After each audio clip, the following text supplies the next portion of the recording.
እንደምናላችሁ በጣም የሚገርም ዜና ነው ይዤላችሁ መጣሁ። ስለ መካከለኛው ምስራቅ፣ ስለ ምስራቅ አፍሪካ ብዙ ጉዳዮችን እያነሳን እንናገራለን ማለት ነው። ከኢራንና ከአሜሪካ ጉዳይ ብነሳላችሁ እንግዲህ ትናንትና እንደነገርኳችሁ አርብ ዕለት ይፈራረማሉ።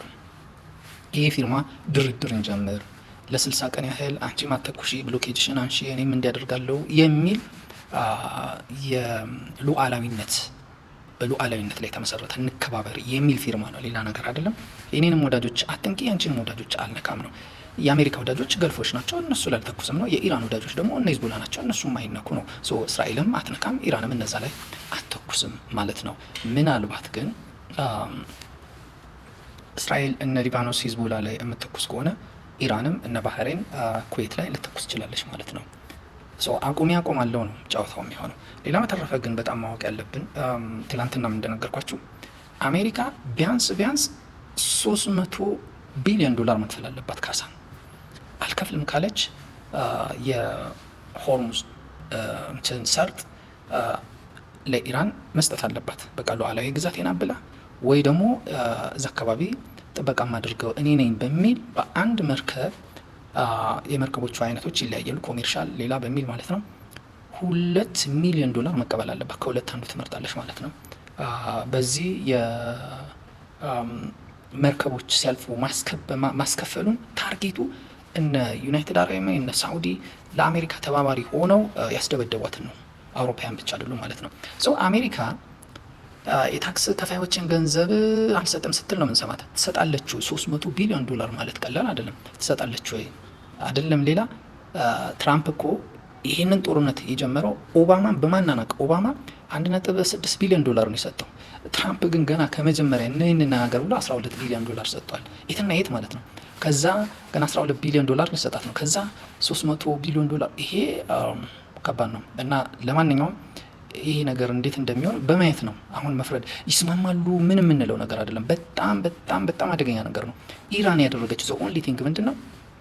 ተደራድረው እየተደራደሩ እያለ አሜሪካ ይኸው ካልተቀበልሽ ይኸው እመታሻለሁ ብላ በየጊዜው አውሮፕላኗን እየለከች እንዳትደበድባት ነው ያደረገችው። ይሄ ፊርማ የበለጠ የሚጠቅመው ኢራን ነው ማለት ነው።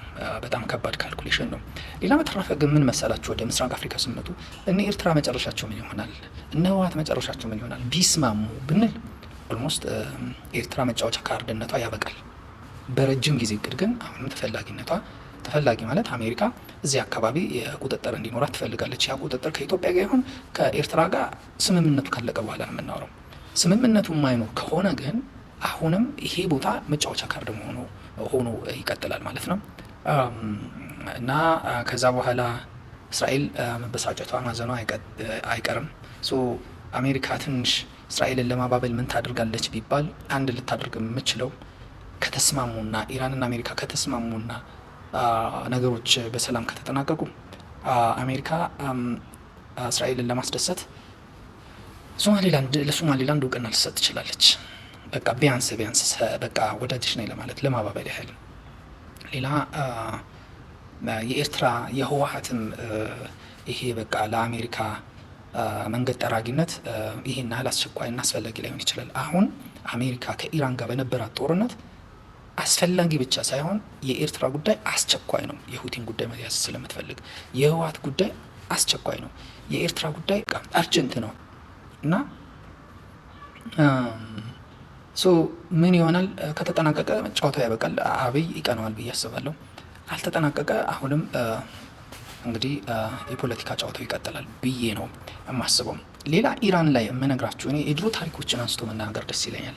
እናወራለን ስለ ፑንት፣ ስለ ጥንታዊ ግብጽ፣ ስለ እነ ሳባ ምናምን የመሳሰሉት እናወራለን። እኔ በጣም ስለሚመቸኝ ስለ ፊደሎችም። ግን አሁን ባለፈው ማን ነው ኤለን መስክ ባለፈው ስለኛ ሲናገር ኢትዮጵያ ለምን እንደሆነች የሚለው ነግራቸዋለሁ። ስለ ኢራኖች ደግሞ የተናገረው ልንገራችሁ። ዞሮአስትሪያን የሚባል አለ። ይሄ ጥንታዊ በጣም የቆየ አማልክት ነው።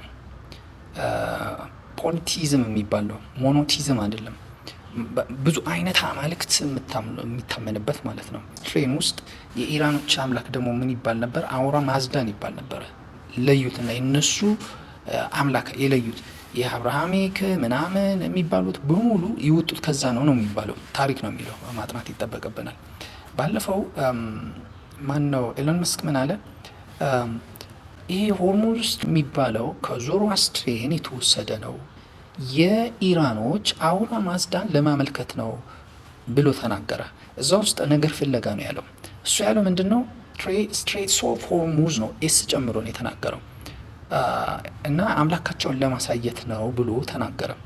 ከዛ ኢራኖች ደግሞ ምን አሉት? መጀመሪያ አንብብ፣ ኤስ የለውም፣ ፕሉራል አይደለም፣ ሲንጉለር ነው፣ እስቲ ንባብን አሻሽል፣ ይቀርሃል፣ ግን መሞከር ጥሩ ነው አሉት። ትልቁ ጥያቄ ለምንድን ነው ኤሎን መስክ እንዲህ ኤስ ጨምሮ የተናገረው? ለምንስ ይሄ ነገር አመጣ ሲባል የኢራኖች ጭንቅላት ሃይማኖታዊ አስተሳሰብ የማይፈልገው ነው። ብዙ ጊዜ ሙስሊሞች ምዕራባውያን የሚወስዷቸው ፋንዳሜንታሊስቶች ናቸው ብሎ ሲወስዷቸው ዓለም አቀፋዊ ናቸው፣ በዜግነት በናሽናሊቲ በመሳሰሉ ነገር አያምኑም። ለምሳሌ አይአርጂሲን ሲወስዱ አውሮፓን አሜሪካን በሙሉ ማጥቃት የሚፈልግ ኃይል ስለሆነ ብለው ነው አሸባሪ ያሉት። እዚህ ጋር አውራ ማዝዳ የኢራኖች አምላክ ነው ብሎ ሲናገር እነዚህ አሁን ያሉት ኢራኖች እነዚህ የአይአርጂሲ ተከታዮች እነዚህ የሺአ ተከታዮች ናቸው የሚሏቸውን ሙስሊሞች ማለት ነው ስለ ጥንታዊ ባህላቸው ይቆረቆራሉ ወይ? የእኛ ነው እኛም የዛ ካለን ብለው ይናገራሉ ወይ? ናሽናሊቲ ይሰማቸዋል ወይ ብሎ ቼክ ሊያደርግ ነው። ወይንስ ስቲል ኦል ሙስሊምስ አር ኢኳል ብሎ ነው የሚያስበው? በቃ ስለ ሁሉንም ላይ በቃ በሰው ጉዳይ ድንበር አልፎ መግባት ነው የሚፈልጉት የሚል ነው ጭንቅላታቸውን ማየት የፈለጉ። እነሱ የተናገሩ ምንድን ነው? እኛ ኢራናውያን ብለው ነው የተናገሩት። የጥንቱን የአውራ ማዝዳን አስተሳሰብ እኛ ኢራናውያን ታሪካችን እንዲህ ነው፣ ሲንጉለር ነው፣ ፕሉራል ያረከው አንተ ነህ፣ ታሪካችንን ሳታውቅ አታውራል። ታሪካችን ያሉት ማንን ነው?